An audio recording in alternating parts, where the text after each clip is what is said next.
Dans le projet d'Ivry-Confluence, comme d'ailleurs dans l'ensemble des projets d'aménagement qui sont conduits sur la ville d'Ivry, on a fait de la participation citoyenne un élément central de la conduite du projet.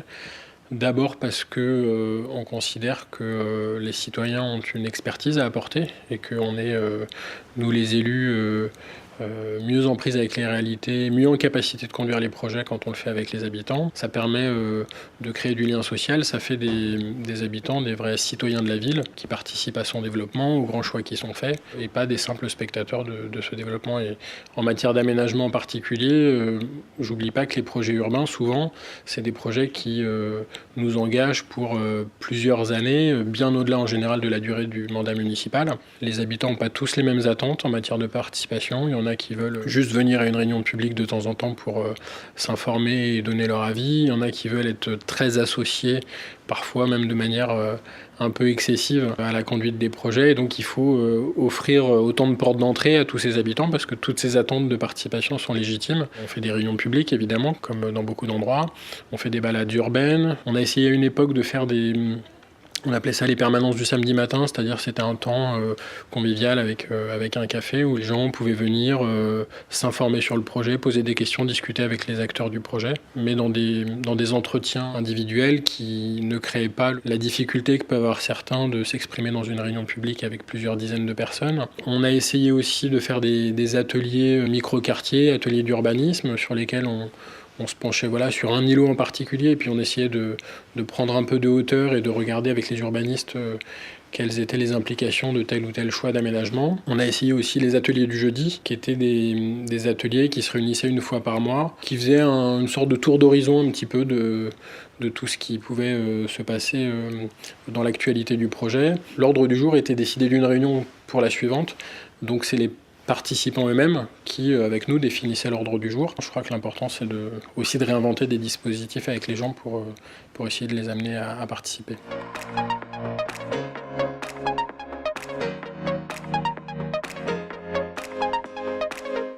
Moi, j'aime bien être bousculé par la participation, c'est-à-dire quand on entre dans une réunion et qu'on en sort avec des idées différentes, avec un projet qui n'a pas forcément changé dans ses grands fondements, parce que il ne s'agit pas de bouleverser les orientations stratégiques d'un projet sur lesquelles on a pour le coup travaillé depuis longtemps, une légitimité démocratique qui a été confirmée par les élections municipales. Donc il ne s'agit pas d'aller devant les habitants en disant la page est blanche, on peut faire ce qu'on veut.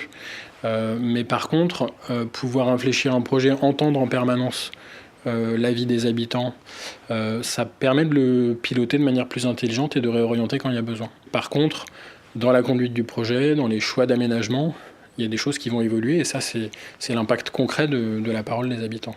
Les atouts de la participation citoyenne, ils sont assez évidents. C'est faire les choix ensemble parce que c'est des choix qui nous engagent pour longtemps. Et en matière d'aménagement, mais souvent d'ailleurs dans le choix des politiques publiques, il n'y a pas une vérité absolue et on peut se tromper quand on fait des choix aussi importants que cela. Et donc faire ces choix collectivement, c'est la garantie pour moi de moins se tromper parce qu'on fait les choix avec tout le monde. Et puis si on se trompe, au moins on se trompe collectivement, quoi.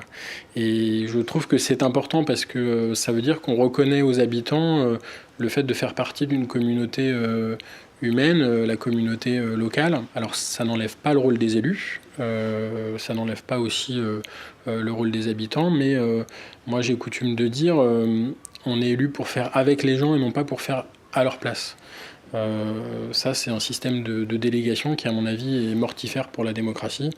Moi, je conçois mon rôle d'élu comme permettre aux habitants de s'impliquer tout au long du mandat dans la vie de la cité. C'est pas j'ai voté et puis pendant 6 ans, après, je m'occupe plus de rien. Et pour nous, élus, c'est beaucoup plus intéressant de conduire les projets comme ça parce qu'on est en permanence en train d'essayer de construire l'intérêt général. Et ça, la construction de l'intérêt général, c'est quelque chose qui est éminemment complexe. Les élus ne peuvent pas seuls revendiquer de porter l'intérêt général, mais un groupe d'habitants pris isolément comme ça, qui participe à une réunion, peut pas non plus revendiquer de l'intérêt général. L'intérêt général, c'est une construction permanente qui parfois doit prendre en compte des intérêts opposés. Voilà, quand des riverains sont pas contents d'une construction qui va se dérouler à côté de chez eux, il faut pouvoir entendre leur point de vue et en même temps, il faut entendre le point de vue des demandeurs de logement qui attendent qu'il y ait des logements qui se construisent. Bon, voilà, c'est cette fabrique de l'intérêt général qui, je trouve, est un exercice passionnant et qu'il faut faire par définition collectivement. Les limites sont celles de notre capacité à faire à réussir une vraie participation, enfin en tout cas une participation la plus pure et la plus proche de ce qu'on imagine tous, c'est-à-dire d'impliquer tous les citoyens. Et on sait que dans les dispositifs de participation, souvent, ceux qui participent le plus sont ceux qui ont du temps, ceux qui ont un capital culturel, social, qui leur permet d'être à l'aise dans ce type d'espace. D'où l'importance d'inventer des dispositifs différents, d'aller vers les gens aussi, de ne pas seulement attendre qu'eux viennent à nous. Malgré les différents dispositifs qu'on déploie à Ivry, on ne peut pas dire qu'on arrive à mettre en mouvement tout le monde et suffisamment de monde. Donc c'est un défi permanent d'essayer d'avoir conscience de ses limites et puis d'aller chercher les gens, d'essayer de gagner leur implication. Aussi parce que quand on est tous ensemble, on est aussi plus fort pour porter des combats quand il y a besoin d'en porter.